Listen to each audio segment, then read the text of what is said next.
ছোট্ট বালিকাটি মাথায় বড় একটি ঘোমটা দিয়ে বসে আছে। ভয়ে সে নড়াচড়া করার মতো শক্তিটুকু হারিয়ে ফেলেছে। কিছুক্ষণ পর বরের বেশে জঙ্কুক রুমে প্রবেশ করলো। জঙ্কুক রুমের দরজা লক করতেই দেখলো মেয়েটি ঈষৎ কেঁপে উঠল। সে ধীর পায়ে বিছানার এক কোণায় গিয়ে বসে মেয়েটিকে জিজ্ঞাসা করলো, নাম কি তোমার? মেয়েটি কাঁপা কাঁপা কণ্ঠে বলল, জি তে। জঙ্কুক বুঝতে পারলো তে ওকে প্রচন্ড ভয় পাচ্ছে। তাই জঙ্কুক তের ভয় দূর করার জন্য বলল, মাথায় এত বড় একটা ঘোমটা টেনে রেখেছো কেন? লজ্জায়? তে আগের মতোই কাঁপা কাঁপা কণ্ঠে বলল, জি না। তাহলে এমন জড়সড় হয়ে মাথায় ইয়া বড় একটা ঘোমটা টেনে বসে আছো কেন? নর্মাল ড্রেস পরে নাও। তে তবু আগের মতোই বিছানায় এক পাশে গুটিসুটি মেরে বসে রইল। তের আচরণে একবার জঙ্কুকের একটু হাসি পেল, কিন্তু সে হাসি চেপে রেখে বলল, ভয় নেই, আমি তোমাকে স্পর্শ করব না। তুমি নির্দ্বিধায় ড্রেস চেঞ্জ করে এসে ঘুমাতে পারো। জঙ্কুকের কথায় তে যেন এবার প্রাণ ফিরে পেল। তে গুটি গুটি পায়ে ওয়াশরুমে গেল ড্রেস চেঞ্জ করতে, আর জঙ্কুক বিছানার এক পাশে শুয়ে পড়ল। তের মা আয়ু বহুদিন ধরে জঙ্কুকদের বাসায় কাজ করতেন। উনি খুব সৎ আর কর্মঠ মহিলা ছিলেন। এই জন্য জঙ্কুকের মা জিন ওনাকে অনেক বেশি ভালোবাসতেন। তে মাঝে মাঝে আয়ুর সাথে এসে এটা ওটা কাজ করে দিত। খুব অল্প বয়স থেকেই তে প্রত্যেকটা কাজ নিখুঁতভাবে করতে পারত, যেটা জিনকে সব সময় মুগ্ধ করত। সব ঠিকঠাকই চলছিল, কিন্তু হঠাৎই আজ সকালে খবর আসলো আয়ুর ব্রেন স্ট্রোক করে মারা গেছে। জিন তার পরিবারের সকলকে নিয়ে তের মায়ের দাফন কাফনের কাজ সম্পূর্ণ করলেন। জিন এবার তের দিকে তাকিয়ে দেখলো, এই পৃথিবীতে তের আপনজন বলতে ওর মা ছাড়া আর কেউ নেই। জিন অনেক চিন্তা ভাবনা করে সিদ্ধান্ত নিল তার একমাত্র সন্তান জঙ্কুকের সাথে তের বিয়ে দেবেন। তারপর নিজের পুত্রবধূ করে সারা জীবন নিজের কাছেই রাখবেন। যে ভাবা সেই কাজ। জঙ্কুক প্রথমে অনেক আপত্তি করলেও পরে মায়ের মন রক্ষার্থে রাজি না হয়ে আর পারল না, কারণ কাজের মহিলার মেয়েকে বিয়ে করাটা সে খুব সহজে মেনে নিতে পারছিল না। যদিও তার কোথাও কোনো মেয়ের সাথে রিলেশন নেই, তবুও তে থ্রি পিস পরে ওয়াশরুম থেকে বের হয়ে আসলো। জঙ্কুক একবারও তের দিকে তাকালো না পর্যন্ত, এমনকি কোনো কথাও বলল না। আর তাতেই তে বেশ কমফর্ট ফিল করলো। তে চুপচাপ বিছানায় গিয়ে শুয়ে পড়লো। তাদের মধ্যে আর কোনো কথা হলো না। কিছুক্ষণ পর দুজনেই দুদিকে মুখ করে ঘুমিয়ে পড়লো। পরের দিন সকালে তে ডাকে জঙ্কুকের ঘুম ভাঙলো। জঙ্কুক ঘুম ঘুম চোখে তাকিয়ে দেখলো তে ওর সামনে দাঁড়িয়ে আছে। চোখ ডলতে ডলতে জঙ্কুক বিছানা থেকে উঠে পড়লো। সে এই প্রথমবার তেকে খুব কাছে থেকে ভালোভাবে দেখলো। তের মাথায় ঘাড় পর্যন্ত ছোট ছোট চুল, উজ্জ্বল শ্যামলা গায়ের বরণ, মুখ ভর্তি ছোট ছোট দাগ, শরীরটা ভীষণ শুকনো, চোখগুলো বসে গেছে। চেহারার সৌন্দর্য বলতে কিছুই নেই। জঙ্কুকের বিরক্তি যেন আরো কয়েক গুণ বেড়ে গেল। শুধু মায়ের মন রক্ষাতে তের সাথে কোনো উল্টো পাল্টা আচরণ করতে পারছে না, কিন্তু সবসময় তের থেকে দূরত্ব বজায় রেখে চলছে জঙ্কুক। তেকে কোনো দিক থেকেই জঙ্কুকের সাথে মানায় না। জঙ্কুক তার বড়লোক বাপের একমাত্র সন্তান। যেমন ট্যালেন্টেড স্টুডেন্ট, তেমনি সুন্দর দেখতে। 6 ফিট লম্বা, কাঁচের মতো গায়ের রং, চিপচিপে শরীর, চোখ দুটো ভাসা ভাসা, ভরাট ঠোঁট, ধনুকের মতো ভুরুজোড়া আর তীক্ষ্ণ নাকে তার সৌন্দর্য যেন আরো দ্বিগুণ বেড়ে গেছে। জঙ্কুক ভীষণ ম্যাচিওর একটা ছেলে। সে তার সাথে খুব নর্মাল ভাবে মিশতে লাগলো, যাতে ফ্যামিলির কেউ ওর আচরণ দেখে বুঝতে না পারে যে তেকে তার পছন্দ নয়। কিন্তু তের বয়স অল্প হলেও সে ঠিকই আজ করতে পারলো জঙ্কুকে পছন্দ করে না। তবে তের তাতে কোনো কিছুই যায় আসে না, কারণ তে দুবেলা দুমুঠো খেতে পড়তে পারলেই মহা খুশি। তাছাড়া জিন তো তেকে অনেক ভালোবাসে, এটাই তার কাছে অনেক। এর চেয়ে আর বেশি কিছু সে চায় না, আশাও করে না।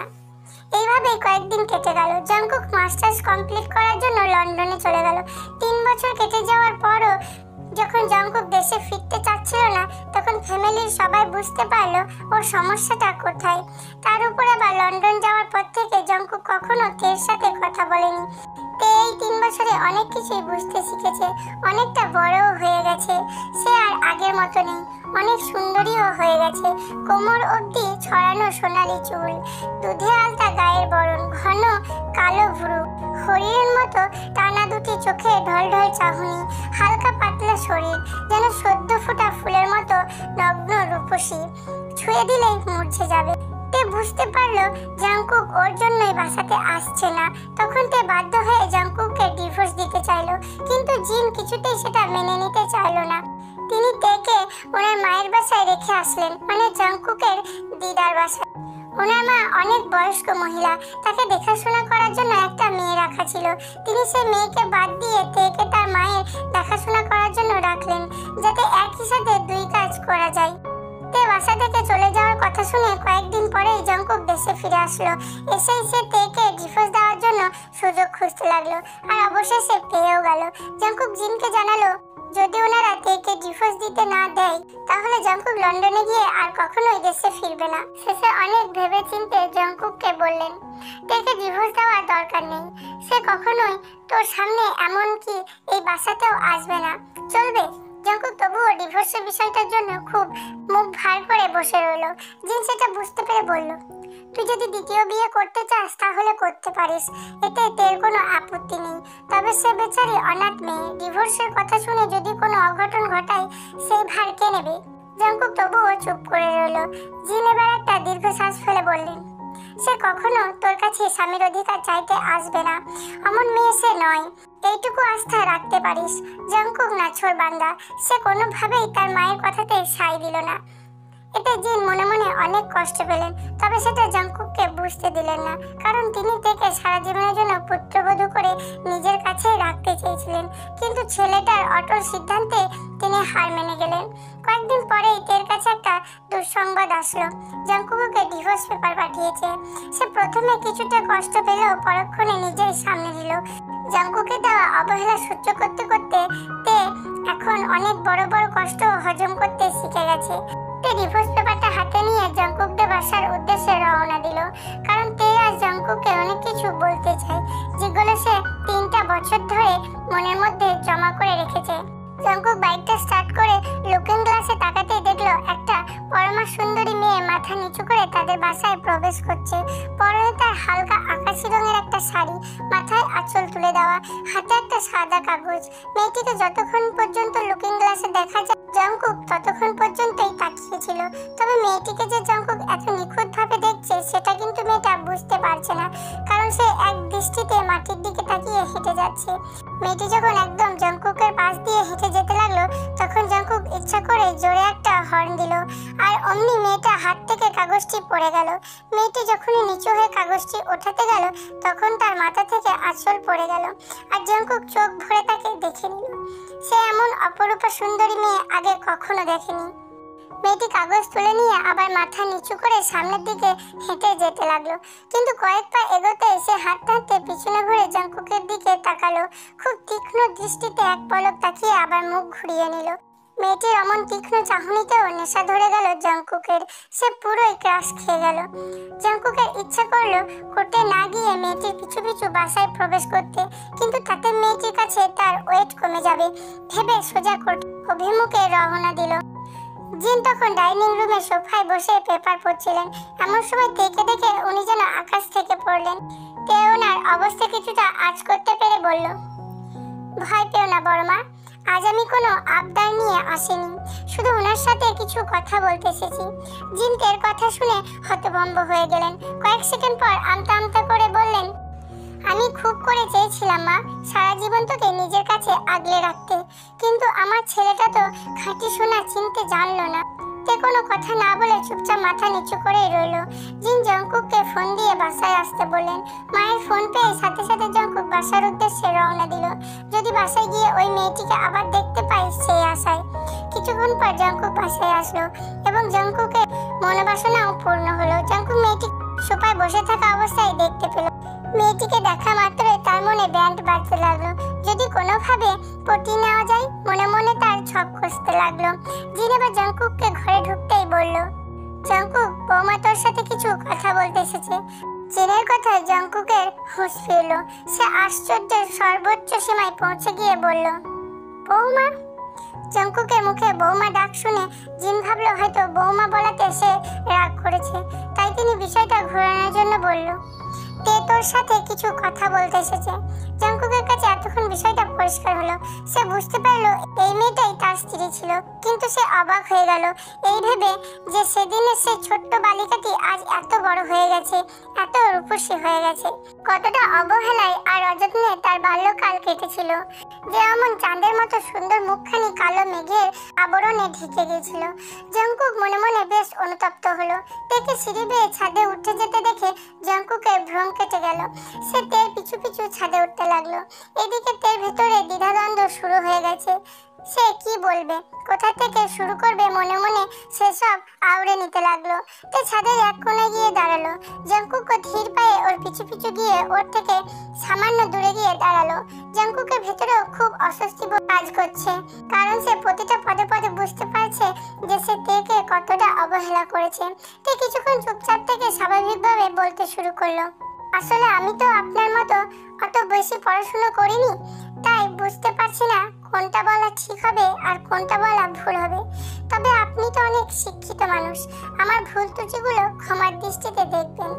জাংকুক কোনো কথা বলে না, শুধু চুপচাপ মাথা নিচু করে দাঁড়িয়ে রইল। তে জাংকুকের দিকে তাকিয়ে বলল, আমি খুব গরিব ঘরের মেয়ে, আর দেখতে অসুন্দর বলে আপনি আমার স্ত্রী হিসাবে মেনে নিতে পারেননি। তাতে আমার কোনো রাগ নেই, কারণ আপনাকে পাওয়ার মতো যোগ্যতা সত্যিই আমার নেই। কিন্তু আপনি কি চাইলে আমার উপর একটু সহানুভূতিশীল হতে পারতেন না? আপনাদের বাসায় খেয়ে পড়ে কত কুকুর বিড়াল তো বড় হচ্ছে, আমি তো সেভাবেই দুবেলা দুমুঠো খেয়ে পড়ে থাকতাম। কখনো ভুল করেও আপনার কাছে স্বামীর অধিকার চাইতে যেতাম না। যে মেয়েটা নিজের বলতে কিছুই নেই, তার কাছে আপনার এত কিসের অহংকার? অহংকার তো তার সামনেই করা সাজে, যার কাছে অহংকার করলে পাল্টা তারও অহংকার দেখানোর সামর্থ্য থাকে। শেষ কথাগুলো বলতে গিয়ে তের কণ্ঠ আটকে যেতে লাগলো। জাংকুক লজ্জায় কোনো কথা বলতে পারলো না, তবুও অহংকারের ভারে জর্জরিত হয়ে তের কথায় ভুরুজোড়া কুঁচকে রাখলো। তে এবার জাংকুকের দিকে না তাকিয়েই বলল, অনেক কিছু বলার ছিল, কিন্তু থাক, যেখানে কোনো সম্পর্ক নেই সেখানে যত কথা কম বলা যায় ততই ভালো। আমি ডিভোর্স পেপারে সাইন করে নিয়েছি। কথাটা বলেই তে কাঁপা কাঁপা হাতে জাংকুকের দিকে কাগজটা এগিয়ে দিল। জাংকুকের মন চাচ্ছিল কাগজটা ছিঁড়ে টুকরো টুকরো করে ফেলতে, তেকে চিৎকার করে বলতে যে এই ডিভোর্স সে মানে না, সে যা করছে তা সব ভুল করেছে। কিন্তু না, সে কিছুই বলতে পারল না, তার অহংকারের জোরে, ইগোর জোরে। জাংকুক শুধু হাত বাড়িয়ে তের হাত থেকে কাগজটা নিল। জাংকুক হাত বাড়িয়ে কাগজটা নেওয়ার সময় এক পলক তের দিকে তাকালো। তের চোখ রক্ত যাওয়ার মতো লাল হয়ে আছে, চোখ ভর্তি পানি টলমল করছে। তে ভেবেছিল জাংকুক হয়তো ওকে দেখে সবকিছু ভুলে যাবে, আবার সবকিছু আগের মতো হয়ে যাবে। কিন্তু না, জাংকুকের মুখে অনুতাপের ছাপ ফুটে উঠলেও মুখ ফুটে তা বের হলো না। জাংকুক বুঝতে পারছে তে ওকে এখনো চায়, কিন্তু সে নিজের ইগো আর অহংকারের জোরে একটা সরি বলারও সাহসটুকু পাচ্ছে না। জাংকুককে চুপ থাকতে দেখে তে নিজে থেকে আর কোনো কথা না বলে চলে যেতে লাগলো, কিন্তু কয়েক পা ফেলতেই সে থেমে গেল। তেকে থেমে যেতে দেখে জাংকুকের বুকে যেন আশার সঞ্চয় হলো। সে মনে মনে চাইলো তে ঘুরে এসে ওকে বলুক সে ডিভোর্স দিতে রাজি না, তারপর জাংকুক আর কোনো ঝামেলা করবে না, সাথে সাথে ওকে স্ত্রী হিসাবে মেনে নেবে। জাংকুক মনে মনে এইসব জল্পনা কল্পনা করতেই দেখলো তে ওর খুব কাছাকাছি এসে দাঁড়িয়েছে। ওর চোখে পানি টলমল করছে, একটু ছোঁয়া পেলেই যেন ঝরে পড়বে। তে মাথা নিচু করে কাঁপা কাঁপা কণ্ঠে বলল, আমি কি আপনাকে একবার জড়িয়ে ধরতে পারি? কথাটা বলার সাথে সাথেই তের চোখ বেয়ে পানি ঝরতে লাগলো। জাংকুক একটু এগিয়ে যেতেই তে ওকে খুব শক্ত করে জড়িয়ে ধরে বলল, আমি ভেবেছিলাম আমার চেহারা খারাপ ছিল, এই জন্য আপনি আমায় পছন্দ করেন না, স্ত্রী হিসাবে মানেন না। সেই জন্য আমি কত যত্নে নিজেকে একটু একটু করে সাজিয়ে গুছিয়ে নিয়েছি, কিন্তু না, আমার ধারণা ভুল ছিল, আমি আপনার যোগ্যই না। এবার জাংকুকের মুখ ফুটলো, সে ধীর গলায় বলল, এসব নিয়ে কথা বাড়িয়ে আমায় আর ছোট করো না প্লিজ। তে জাংকুকের গলা থেকে এক হাত নামিয়ে নিয়ে ওর চোখে চোখ রেখে বলল, আপনি জানেন আমি আপনার কথা রোজ কতবার ভাবতাম? জাংকুক বলল, কতবার? যতবার আমি নিঃশ্বাস নিতাম ঠিক ততবার। কিন্তু আফসোস, সেই 3 বছরের মধ্যে আপনার হাতে 1 সেকেন্ডও সময় হয়নি আমার জন্য। কথাটা বলেই তে জাংকুককে ছেড়ে দিল। জাংকুক মনে মনে অবাক হয়ে গেল, যে মেয়েটাকে সে দিনের পর দিন ইগনোর করে গেছে, সেই মেয়েটি কিনা তাকে দিনের পর দিন একটু একটু করে ভালোবেসে ফেলেছে। কিন্তু জাংকুক তেকে কোনো কিছুই বলল না মুখ ফুটে।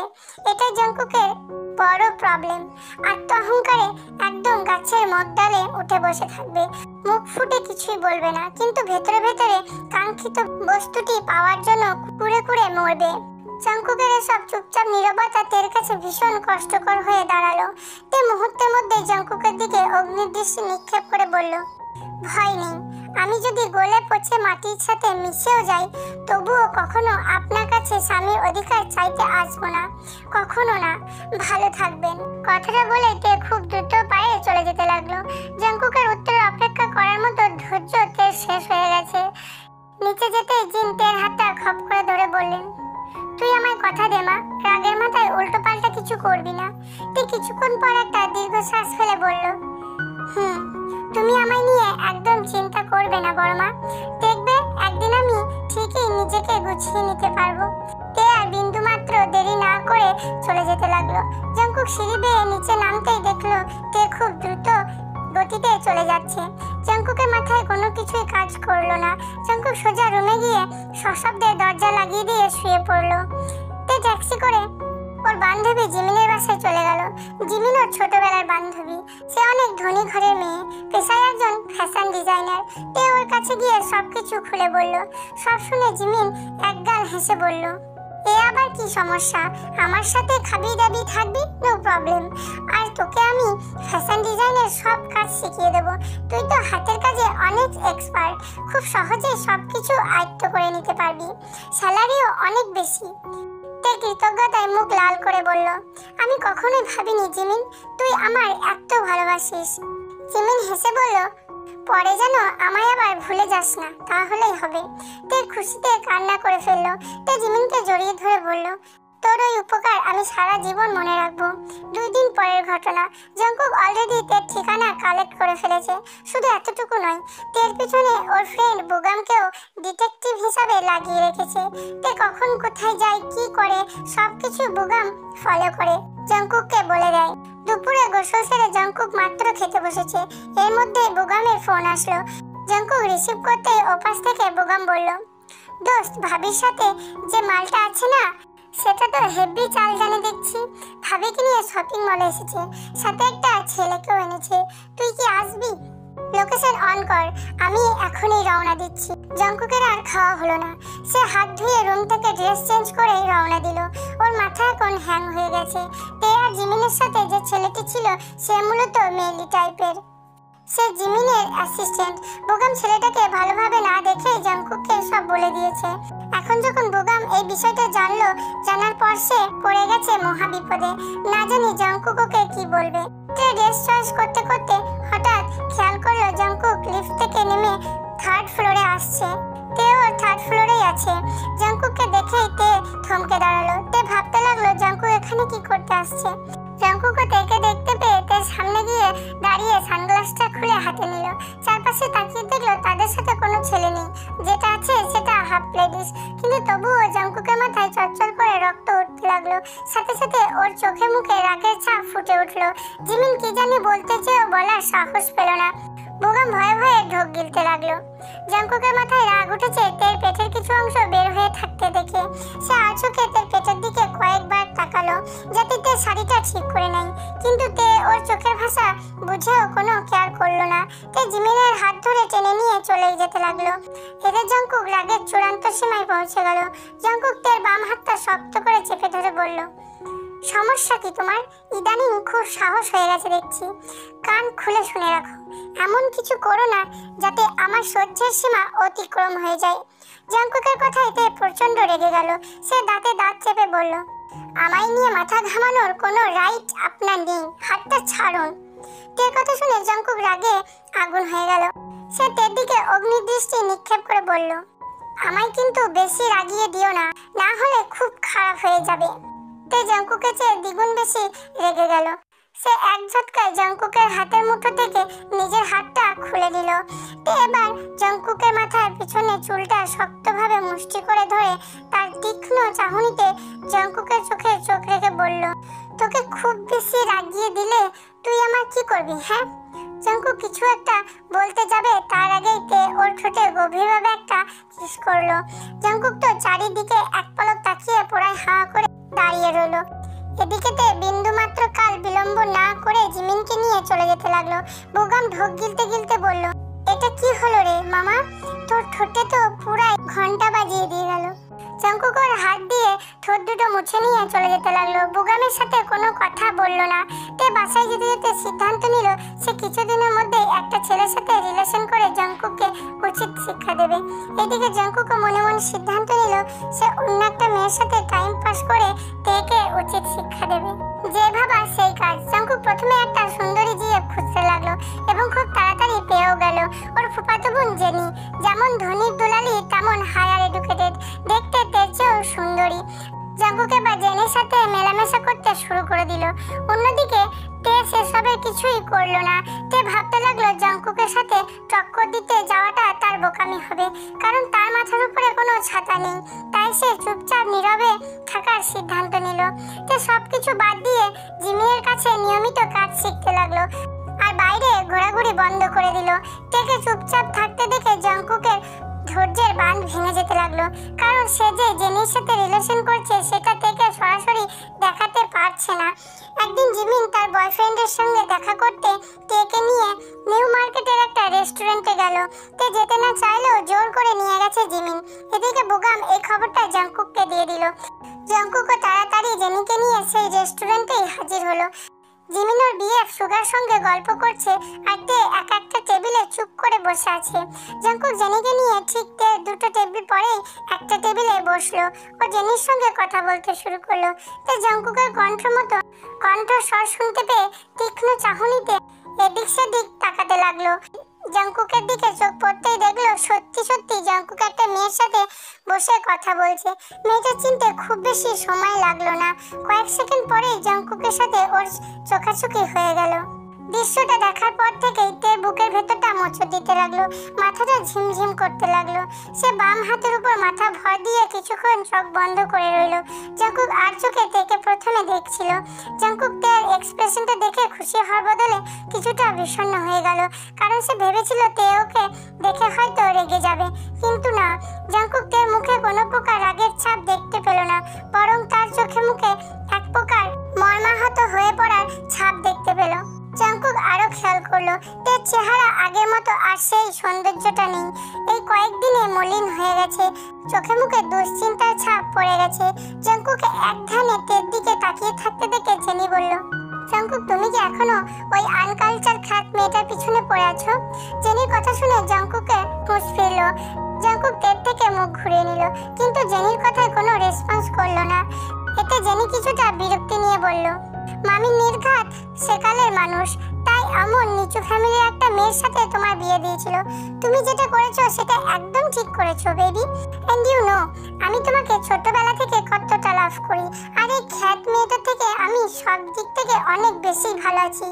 You know that right? Jungkook এবারও জেনির কথা কোনো রেসপন্স করলো না। জাঙ্কুক ফোনের দিকে তাকিয়ে রইল। জাঙ্কুক মেসেজে বোগামের সাথে চ্যাট করছে। বোগাম তেদের পিছনের টেবিলে বসে আছে। তে কখন কি বলছে করছে এই সব কিছুই জাঙ্কুককে মেসেজ করে বলছে। এদিকে হয়েছে কি, জাঙ্কুক সুগাকে ভুল করে তের বিয়ে ভেবে নিয়েছে। জাঙ্কুক ভেবেছে তে ওর বিএফ এর সঙ্গে দেখা করতে এসেছে। জাঙ্কুক লক্ষ্য করছিল সুগা তের দিকে এক দৃষ্টিতে তাকিয়েছিল অনেকক্ষণ ধরে। তাই জাঙ্কুককে তের বিএফ ধরে নিয়েছিল। কিছুক্ষণ পর সুগা ওয়াশরুমে যেতেই বোগাম আর জাঙ্কুক ওর পিছনে চলে গেল। ওয়াশরুম থেকে বের হওয়া মাত্রই জাঙ্কুক সুগার হাতটা ধরে বলল, এই দেখি আপনার হাতটা দেখান। সুগা অবাক হয়ে বলল, কেন ভাই, কি হয়েছে? আমি কি করলাম? জাঙ্কুক সুগার শার্টের কলার ধরে বলল, এই শহরের বাচ্চা, আমার সঙ্গে মজা করছো? হাতটা দেখা বলছি। জাঙ্কুক সুগার হাতের তালু দুইবার স্পর্শ করে বলল, এই ভাই, আপনার হাত আঠা আঠা লাগে কেন? সুগা ঘটনার আগামাথা কিছু বুঝতে না পেরে বোকার মতো প্রশ্ন করলো, আরে ভাই কি হয়েছে সেটা তো বলবেন নাকি? জাঙ্কুক এবার বোগামকে রেগে গিয়ে বলল, এই শালা, তুই তো বলেছিলি এই মালটা জিমিনের। তাহলে? হ্যাঁ মামা, প্রথম তো দেখলাম জিমিনের সাথে কথা বললো, কিন্তু শেষের দিকে গিয়ে দেখি বারবার ভাবির দিকে তাকাচ্ছিল। জাঙ্কুকের মাথা আবারও গরম হয়ে গেল। জাঙ্কুক সুগার দিকে অগ্নির দৃষ্টি নিক্ষেপ করে বলল, সুন্দরী মেয়ে দেখলেই কি জিভ দিয়ে লালা পড়ে? তোকে তো জাঙ্কুক কথাটা শেষ না হতে সেখানে জিমিন আর তে এসে উপস্থিত হয়ে গেল। জাঙ্কুক সুগার সাথে কলার ছেড়ে দিল। জিমিন কিছুটা রাগান্বিত হয়ে জাঙ্কুককে বলল, জাঙ্কুক কি হচ্ছে এসব? তোমাকে তো আমি অনেক ভদ্র একটা ছেলে ভাবতাম। সুগা এবার রেগে গিয়ে বলল, এই ছেলেটা আমায় অনেক খারাপ কিছু ইঙ্গিত করে কথা বলল। আমি তো কিছুই বুঝলাম না যে আমায় কেন এসব বলল। তে এবার সুগাকে সরি বলে জিমিনকে নিয়ে সেখান থেকে চলে গেল। জাঙ্কুকের দিকে তে এক পলকের জন্য তাকালো না। সেদিন বাড়ি ফিরেই তে জাঙ্কুককে মেসেজ করলো। মেসেজে তে লিখলো, সেদিন রাগ করে আপনাকে তুই করে বলেছিলাম। প্রথমে সেটার জন্য ক্ষমা চাইছি। আপনার সাথে পাল্লা দিয়ে চলার মতো মন মানসিকতা বা সামর্থ্য কোনোটাই আমার নেই। জিমিন আমায় থাকতে পড়তে দিয়েছে। আপনি দয়া করে পরবর্তীতে এমন কিছু করেন না যাতে সে আমার প্রতি বিরক্ত হয়ে যায়। ভালো থাকবেন, বাই। জাঙ্কুক তখন বাইকে ছিল, তাই সে মেসেজটা পড়তে পারেনি। রুমে গিয়ে মেসেজটা দেখতেই ওর খুব খারাপ লাগা কাজ করলো। নিজের বোকামির জন্য মনে মনে নিজেকে গালি দিতে লাগলো। জাঙ্কুক তো এগুলো কিছুই চায়নি। তেকে শিক্ষা দেওয়ার জন্য আর তেকে ফিরে পেতে এসব প্ল্যান করছিল সে। কিন্তু কি করতে গিয়ে কি হয়ে গেল এসব? জাঙ্কুক বুঝতে পারলো না সে যা করছে তার চেয়ে বড় কোনো বোকামি আর হয় না। জাঙ্কুক এবার বুগামকে ফোন করে তেকে ফলো করতে নিষেধ করলো। তারপর জেনিকে ফোন করে বলল, জাঙ্কুক আর জেনির সাথে সম্পর্ক রাখবে না। জাঙ্কুক জেনির সাথে কথা বলা বন্ধ করে দিল। তারপরেও সেদিন সকালের ঘটনা। জাঙ্কুক বুগামকে নিয়ে জিমিনদের বাসার সামনে বাইকে বসে আছে। মেসেজ করে তেকে নিচে আসতে বলেছে। কিছুক্ষণ পর তে চলে আসলো। তেকে আসতে দেখে জাঙ্কুক বাইক থেকে নেমে তের খুব কাছাকাছি দাঁড়িয়ে শান্তভাবে বলল, আই এম সরি তে। অনেক ভেবে দেখলাম তোমার সাথে যা করেছি তা অন্যায় করে ফেলেছি। আসলে ছোটবেলা থেকে বাবা মা সবকিছু প্রয়োজনের আগেই দিয়ে রাখতো, তাই কোন জিনিসটার কতটা প্রয়োজন সেটার মূল্যায়ন করার ক্ষমতা আমার হয়নি। তবে এই কয়েকদিন এতটুকু বুঝেছি তোমাকে আমার অনেক প্রয়োজন। শুধু প্রয়োজন বললে ভুল হবে, তার চেয়েও বেশি কিছু। আর সবচেয়ে বড় কথা হলো আমার বউ কারোর কাছে আশ্রিতা বা দয়ার পাত্রী হয়ে থাকবে আর আমি সেটা চেয়ে চেয়ে দেখবো, এ কখনো হতে পারে না। জাঙ্কুকের কথাগুলো শুনে তে বিশ্বাস করতে পারছিল না যে সে বাস্তবে আছে নাকি স্বপ্নে। তে জাঙ্কুকের দিকে তাকিয়ে বলল, আমি এখন কি বলবো বা কি বলা উচিত কিছুই বুঝতে পারছি না। আপনি এখন চলে যান। জাঙ্কুক তার চোখে চোখ রেখে বলল, আমি উত্তর না জেনে যাব না। জাঙ্কুকের শেষ কথা শোনা মাত্রই তে ওর চোখ থেকে নিজের চোখ নামিয়ে নিল। কয়েক সেকেন্ড পর কাঁপা কাঁপা কণ্ঠে বলল, আমি আর এখানে দাঁড়িয়ে থাকতে পারছি না। প্লিজ আপনি চলে যান, আমি ফোনে জানিয়ে দেব। কথাটা বলে তে খুব দ্রুত গতিতে বাসায় চলে গেল। রুমে গিয়ে জিমিনকে জড়িয়ে ধরলো। জিমিনকে তে জাঙ্কুকের বলা সবকিছু খুলে বলল। জিমিনও খুব খুশি হয় যে জাঙ্কুক নিজের ভুল বুঝতে পেরেছে। তে এবার সিদ্ধান্ত নিল জাঙ্কুকের কাছে ফিরে যাবে, কারণ অমূল্য জিনিস ফিরে পেলে সেটা হেলায় ফেলে দিতে নেই, নয়তো পরে আফসোস ছাড়া আর কিছুই জোটে না। তে জাঙ্কুককে পেয়ে আর হারাতে চায় না। তে জাঙ্কুককে মেসেজ করে পরের দিন দেখা করতে চাইলো। জাঙ্কুক তার রেসপন্স পেয়ে এতটাই খুশি হলো যে সে ওর সব ফ্রেন্ডদেরকে ট্রিট দিল। তের জন্য একটা ডায়মন্ডের রিং কিনলো। বাসায় গিয়ে জাঙ্কুক মাকে পরের দিন একটা বিশাল সারপ্রাইজ দিতে চাইলো।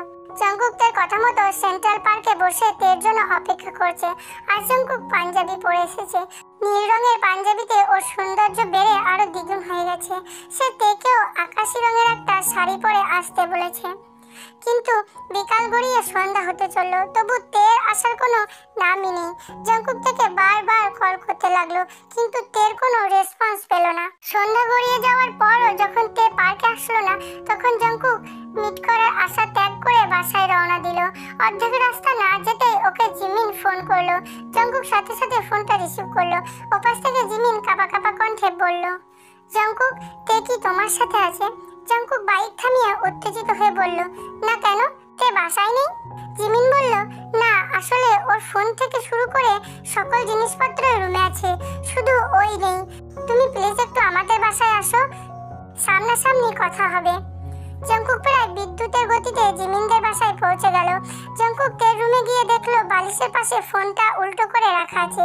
রুমে বিশেষ তেমন কিছু অগোছালো চোখে পড়লো না, সবকিছু ঠিকঠাক ভাবেই রাখা আছে। তাই জাঙ্কুক উদ্গ্রীব হয়ে জিমিনকে বলল, কতক্ষণ থেকে তে নেই? জিমিন কাঁদো কাঁদো হয়ে বলল, দুপুরে বাইরে যাওয়ার সময় আমি ওকে দেখে গেছিলাম, তখন তে চুল বাঁধছিল। সন্ধ্যায় একটু আগে এসে দেখি সে নেই। তারপর তেকে অনেক অনেকক্ষণ খুঁজে পেলাম না, তখন তোমাকে কল করলাম। জিমিনের চোখে মুখে স্পষ্টভাবে দুশ্চিন্তার ছাপ ফুটে উঠল।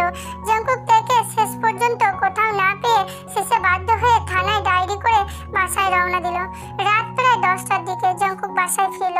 তারপর কাউকে কিছু না বলে রুমে ঢুকে দরজা লাগিয়ে ছোট্ট বাচ্চাদের মতো কাঁদতে লাগলো। এরপর থেকে জঙ্কুক পুরো পাল্টে গেল। বিগত কয়েকদিন থেকে জঙ্কুক ঘুম, খাওয়া দাওয়া সব বন্ধ হয়ে গেছে। সে খুব ভোরে বাসা থেকে বের হয়ে রাত 11টা-12টা পর্যন্ত তার চেনা জানা প্রত্যেকটা জায়গায় তেকে তন্ন তন্ন করে খুঁজতে থাকে। কিন্তু এরপরও যখন তেকে জঙ্কুক কোথাও খুঁজে পেল না, জঙ্কুক ভেবে নিল তে ওকে ছেড়ে তাহলে সত্যিই চলে গেছে। জঙ্কুকের মেজাজ এখন খুব খিটখিটে হয়ে গেছে। নর্মাল কথাতেও সে রেগে যায়। জঙ্কুকের বাবা মা একদিন জঙ্কুকের কাছে এসে বলল, তুই জেনিকে বিয়ে করে নে বাবা, তে আর ফিরে আসবে না। জঙ্কুক প্রথমে তো কোনো মতেই রাজি হচ্ছিল না। ব্ল্যাকমেল করার মতো করে জেনিকে বিয়ে করতে রাজি করলো। আর জঙ্কুকের বিয়ে, এই কয়েকদিনে জঙ্কুকের তের উপর যথেষ্ট রাগ অভিমান জমা হয়ে গেছে। সে বিয়েতে সম্মতি জানানোর পূর্ব মুহূর্তে শুধু একটাই কথা ভেবেছে, যদি তে ওকে সত্যি ভালোবাসতো তাহলে কখনোই ওকে ফেলে এভাবে হারিয়ে যেত না। জঙ্কুক সারাদিন ঘুমিয়ে ঠিক সন্ধ্যার দিকে উঠে পড়লো। গোসল সেরে বরের বেশে ঢিম মেরে বসে রইল। প্রথমবারের মতো এবারেও তার মনে কোনো আনন্দ রেশ নেই। জঙ্কুকের বাসাতেই বিয়ের কাজটা সম্পন্ন হলো। জাস্ট পাত্র পাত্রীকে শুধু আলাদা রুমে রেখে কবুল নেওয়া হয়েছে। জঙ্কুক অবশ্য একবারও জানতে চায়নি কেন জেনি বাসাতে বিয়ে কাজ সম্পন্ন হলো না। সেদিকে তার কোনো আগ্রহই নেই। তার মাথায় এখন শুধু একটাই চিন্তা ঘুরপাক খাচ্ছে, কখন রাত পেরিয়ে ভোর হবে আর কখন সে দেশের বাইরে পাড়ি জমাবে। প্রায় মাঝরাতের দিকে জঙ্কুক বাসর ঘরে প্রবেশ করলো। যদি ওর রুমে বাসর সাজানো না হতো তাহলে সে বাসর ঘরে ভুল করেও প্রবেশ করতো না। ঘরে এসে জঙ্কুক ওর প্রয়োজনীয় জিনিসপত্র গোছগাছ করতে শুরু করলো। কাপড় চোপড় থেকে শুরু করে কাগজপত্র সব। বেডের দিকে সে ভুল করেও তাকালো না। সবাই জেগে ওঠার আগে সে খুব ভোরে বাসা থেকে বের হবে, তাই সবকিছু প্যাকিং করে নিয়ে সে গেস্ট রুমে যাওয়ার জন্য দরজার কাছে গেল। কিন্তু দরজা খুলতে গিয়েও দেখলো বাইরে থেকে দরজা লক করা। রাগে জঙ্কুক চিৎকার চেঁচামেচি করতে চাইলো, কিন্তু ভদ্রতা বজায় রাখতে গিয়ে সেগুলো কিছুই করতে পারলো না। এতক্ষণ পর সে বেডের দিকে তাকালো, আর তাকাইতে সে কিছুটা চমকে গেল। তে যেমন বাসর রাতে বড় একটা ঘুমটা নিয়ে বসেছিল, জেনিও তেমনি একটা বড় ঘুমটা টেনে বসে আছে। তার চেয়েও বেশি অবাক করা বিষয় হলো সেদিন তের পরনে যে শাড়িটা ছিল আজ জেনির পরনেও সেই একই শাড়ি। তবু জঙ্কুকের সেদিকে কোনো ইন্টারেস্ট নেই। সে চুপচাপ সোফায় গিয়ে শুয়ে পড়লো। একটু পর ওর মা জিন একটা গ্লাস করে শরবত নিয়ে রুমে প্রবেশ করলো। জঙ্কুক শোয়া থেকে উঠে বসলো। জেনির হাতে শরবতের গ্লাসটা দিয়ে বলল, নাও বাবা, এটা আগে তুমি খেয়ে নাও, তারপর ওকে খাও। জঙ্কুক মুখটা কাচুমাচু করে ঢোক গিলতে গিলতে গ্লাসটা হাতে নিল। এক চুমুক খেয়ে সে জেনির কাছে গেল। জেনি ঘুমটাটা তুলতে জঙ্কুক যেন আকাশ থেকে পড়লো, সাথে গ্লাসটাও হাত থেকে পড়ে গেল। এই যে তে। জঙ্কুক ফেল ফেল করে তের দিকে তাকিয়ে রইল। তারপর এক এক করে সবাই রুমে আসলো। জিন, জেনি আর জিমিন, এই তিনজনেরই প্ল্যান ছিল এটা। ওরা জঙ্কুককে আর একটু কষ্ট দেবার পর তেকে জঙ্কুকের সঙ্গে মিলিয়ে দেবে এই প্ল্যানটা করে। কিছুক্ষণ পরে জঙ্কুকের ঘোর কেটে গেল। সে জেনিকে একটা বড় ধরনের ধন্যবাদ জানিয়ে দিল। সবাই কিছুক্ষণ জঙ্কুককে জ্বালিয়ে রুম থেকে বের হয়ে গেল। জঙ্কুক দরজার ভেতর থেকে লক করে দিল। তে জঙ্কুককে দেখে ভয়ে মুখ আমতা করে বলল, আমি কিছু করিনি। জঙ্কুক একটা তৃপ্তি হাসি হেসে বলল, নো প্রবলেম, আমিও জানি কিভাবে সবকিছু সুদে আসলে বুঝে নিতে হয়। কথাটা বলে জঙ্কুক রুমের লাইটটা অফ করে দিল। তে ঢোক গিলতে গিলতে বলল, এই রুমের লাইটটা অফ করলে কেন? জঙ্কুক শয়তানি হাসি দিয়ে বলল, সরি মাই ডার্লিং, রুমের লাইটে আমার কোনো আপত্তি নেই। জঙ্কুকের কথা শুনে তে তো পুরাই ফাটা বেলুনের মতো চুপসে গেল।